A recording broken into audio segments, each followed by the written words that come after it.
सीताराम दोस्तों, माता सबरी की कथा सुनते हैं। आज चलिए बात भगवान राम के जन्म से पहले की है, जब भील आदिवासी कबीले के मुखिया अज के घर बेटी पैदा हुई थी। उसका एक नाम श्रमणा और दूसरा नाम सबरी रखा गया। सबरी की माँ इंदुमती उसे खूब प्यार करती थी। बचपन से ही सबरी पशु पक्षियों की भाषा समझकर उनसे बातें करती और जब सबरी की माँ उसे देखकर तो कुछ समझ नहीं पाती थीं। कुछ समय बाद एक पंडित ने सबरी के परिवार को बताया कि वह आगे चलकर सन्यासी बन सकती हैं। इस बात का पता चलते ही सबरी के पिता ने उसका रिश्ता तय कर दिया। जैसे ही शादी का दिन नजदीक आया, सबरी के घर वालों ने खूब सारी बकरियां और अन्य जानवर घर के पास लाकर बांध दिए। एक दिन सबरी का मन जब उसके बाल बना रही थी तो उसने माँ से पूछा, इतने सारे जानवर हमारे घर क्यों ले आए हैं? माँ ने जवाब दिया, बेटी, तुम्हारा विवाह होने वाला है, इसलिए हम लोगों ने इनका इंतजाम बलि के लिए किया है। तुम्हारी शादी के दिन ही बलि प्रथा होगी और फिर इसे स्वादिष्ट भोजन बनाकर सबको परोसा जाएगा। यह सब सुनकर सबरी दुखी हो गईं। काफी देर तक सबरी ने उन जानवरों को आजाद करने के बारे में सोचा। सोचते सोचते सबरी के मन में हुआ कि अगर यह जानवर यहाँ नहीं होंगे तो उनकी बलि रुक सकती है। ऐसा नहीं हुआ तो मेरे घर से कहीं चले जाने पर यह बलि रुकेगी। जब मैं नहीं रहूंगी तब ना विवाह होगा और ना ही बलि प्रथा। इससे मासूम जानवर बच जाएंगे। इसी सोच के साथ जानवरों को रखी गई जगह पर सबरी पहुंची।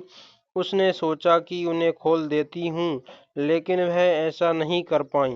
उसके बाद सबरी जंगल की तरफ भागने लगी। भागते भागते सबरी ऋषिमुख पर्वत पहुंच गईं। वहां करीब 10,000 ऋषि रहा करते थे। सबरी को लगा कि वह भी इसी जंगल में किसी तरह ऋषि मुनियों की सेवा करके अपना जीवन जी लेंगी। वह चुपचाप इस जंगल में एक हिस्से में किसी तरह रहने लगी। सबरी रोजाना ऋषि मुनियों की झोपड़ी के आगे झाड़ू लगाती और हवन के लिए लकड़ियां भी लाकर रख देती। इसी ऋषि मुनियों को समझ नहीं आ रहा था कि जंगल में उनके काम अपने आप कैसे हो रहे हैं। एक दिन सबरी को ऋषि ने देख लिया। उसे देखते ही उसका परिचय पूछा। जैसे ही सबरी ने बताया कि वह भी आदिवासी परिवार से संबंध रखती हैं तो उनसे ऋषियों ने खूब डांट। सबरी को इस बात का बिल्कुल भी पता नहीं था कि उसकी जाति छोटी है और उसे ऋषियों द्वारा जाति की वजह से अपमान सहन करना पड़ेगा। इतना सब होने के बाद भी आंगन में झाड़ू लगाकर उनसे गुरु दीक्षा देने के लिए कहती। हर कोई सबरी को उसकी जाति की वजह से अपने आश्रम से भगा देता था। ऐसा होते होते काफी समय बीत गया। उसके बाद सबरी मतंग ऋषि की कुटिया में पहुंची। वहां पहुंचकर मतंग ऋषि को सबरी ने बताया कि वह उनसे गुरु दीक्षा लेना चाहती हैं। उन्होंने खुशी खुशी उसे अपने गुरुकुल में रहने दिया और भगवान से जुड़ा ज्ञान देते रहे। सबरी ने भी अपने गुरु मतंग ऋषि की सेवा करने में कोई कसर नहीं छोड़ी। वह गुरुकुल के भी सारे काम करती थीं। सबरी से खुश होकर मतंग ऋषि ने उसे बेटी मान लिया था। समय के साथ मतंग ऋषि का शरीर बूढ़ा हो गया। उन्होंने एक दिन सबरी को अपने पास बुलाया और कहा, बेटी, मैं अपना देह त्यागना चाह रहा हूँ। बहुत साल हो गए इस शरीर में रहते रहते। सबरी ने दुखी मन से कहा, आपके ही सहारे मैं इस जंगल में रह रही हूँ। आप ही चले जाएंगे तो मैं जी कर क्या करूँगी? आप अपने संग मुझे भी ले जाइए, मैं देह त्याग दूंगी। मतंग ऋषि ने जवाब दिया, बेटी तुम्हें चिंता करने की जरूरत नहीं है, राम तुम्हारी चिंता करेंगे और ध्यान भी रखेंगे। सबरी ने राम का नाम सुनने के बाद पूछा, वह कौन है और उन्हें मैं किस तरह से ढूंढूंगी। मतंग ऋषि ने बताया, राम कोई और नहीं भगवान है, वह तुम्हें सारे अच्छे कर्मों का फल देंगे। तुम्हें उन्हें ढूंढने की कोई जरूरत नहीं है, वह एक दिन खुद तुम्हें खोजते हुए इस कुटिया में आएंगे और तुम्हें उनके हाथों ही मोक्ष मिलेगा। तब तक तुम इसी आश्रम में रहो। इतना कहते ही मतंग ऋषि ने अपना शरीर त्याग दिया। सबरी के मन में मतंग ऋषि के जाने के बाद से एक ही बात थी, भगवान राम उससे मिलने आएंगे। वह रोज भगवान राम से मिलने के लिए बाग से अच्छे अच्छे फूल लाकर पूरा आश्रम सजाती और भगवान के लिए बेर तोड़कर लाती। भगवान के लिए बेर चुनते हुए सबरी उन्हें चख लेती थीं ताकि भगवान वह सिर्फ मीठे बेर ही दें। रोजाना सबरी इसी तरह भगवान के दर्शन की आस में फूल और बेर इकट्ठा करती रहती थीं। इसी तरह इंतजार में कई साल बीत गए। सबरी का शरीर एकदम वृद्ध हो गया। एक दिन आश्रम के पास के ही तालाब में सबरी पानी लेने के लिए गईं। तभी पास के ही एक ऋषि ने उसे अछूत कहते हुए वहां से भागने के लिए कहा और एक पत्थर मार दिया। वह पत्थर जब सबरी जी को लगा तो उसे चोट लगी और खून बहने लगा।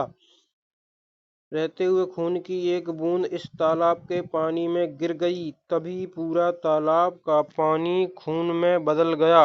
यह सब होता देख ऋषि ने सबरी को ही भला बुरा कहा और पापिन, तुम्हारी वजह से पूरा पानी खराब हो गया।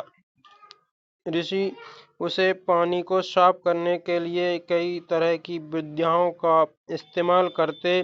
कई सारे जतन करने के बाद भी कुछ नहीं हुआ। फिर उन्होंने गंगा जैसी कई पवित्र नदियों का जल भी उसे तालाब में डाला, फिर भी तालाब का पानी साफ नहीं हो पाया और वह खून जैसा ही रहा। कई सालों तक तालाब के पानी को साफ करने की कोशिश की के बाद भी कुछ काम नहीं आया तो ऋषि ने सब कुछ छोड़ दिया। इस घटना के कई सालों के बाद भगवान राम अपनी पत्नी सीता जी के हरण के बाद उन्हें ढूंढते हुए इस तालाब के पास पहुंचे। ऋषि मुनियों ने उन्हें पहचान लिया। भगवान को वहां देखकर ऋषियों ने तालाब का पानी साफ करने के लिए भगवान को अपने पैर उसमें डालने के लिए कहा, लेकिन पानी जैसे का तैसा ही था। इस वक्त भगवान राम ने कहा, यह सब आप लोगों के खराब वचनों से हुआ है। सबरी को इस तरह के शब्द बोलकर आप लोगों ने उसे नहीं बल्कि मेरे दिल को घायल किया है। इसी घायल दिल के रक्त का प्रतीक यह तालाब का लाल पानी है। आगे भगवान राम बोले, कहाँ है वह, मैं उनसे मिलना चाहता हूँ। तब तक सबरी जी इस तालाब के पास पहुँच जाती हैं। इस दौरान सबरी के पैर को ठोकर लगती है और कुछ धूल उस तालाब में गिर जाती है। तभी सारा पानी साफ हो जाता है। भगवान सबसे कहते हैं कि देखिए, आप लोगों ने क्या कुछ नहीं किया, लेकिन पानी साफ नहीं हो पाया। अभी सिर्फ उनके पैर की थोड़ी सी धूल ने ही तालाब का पानी साफ कर दिया। भगवान राम को सबरी पहचान चुकी थी। उन्हें प्रणाम करके सबरी ने कहा, भगवान आप मेरे साथ कुटिया में चलिए। भगवान भी खुशी खुशी सबरी के साथ चल दिए। फूलों से सबरी ने भगवान राम का स्वागत किया। वह सीधे बेर तोड़ने के लिए भाग गईं और चक चक कर उनके लिए बेर लेकर आईं।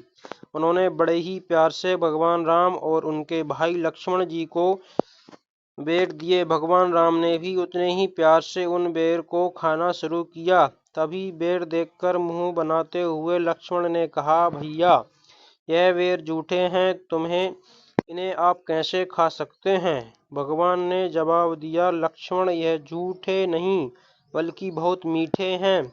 सबरी जी, मैं हम सबके लिए यह बहुत प्यार से तोड़कर लाई हैं।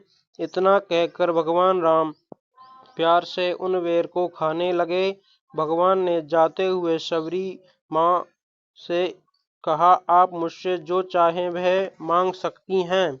सबरी ने उन्हें कहा, मतंग ऋषि के कहने पर मैं आज तक सिर्फ आपके दर्शन करने के लिए जी रही थी। अब आप मुझे मोक्ष प्रदान कीजिए। मैं अपना शरीर आपके सामने ही त्याग दूंगी। इस वक्त सबरी ने अपना शरीर त्याग दिया।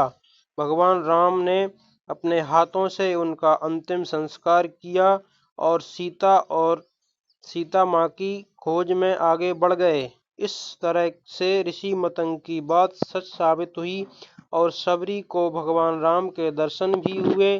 तभी से भगवान राम को सबरी के राम भी कहा जाने लगा। कहानी से सीख, सच्ची श्रद्धा हो तो भगवान के दर्शन जरूर होते हैं। जय श्री राम। कथा अच्छी लगी हो तो चैनल को सब्सक्राइब और वीडियो को लाइक करें और अपने दोस्तों तक भी शेयर कीजिए। जय श्री राम।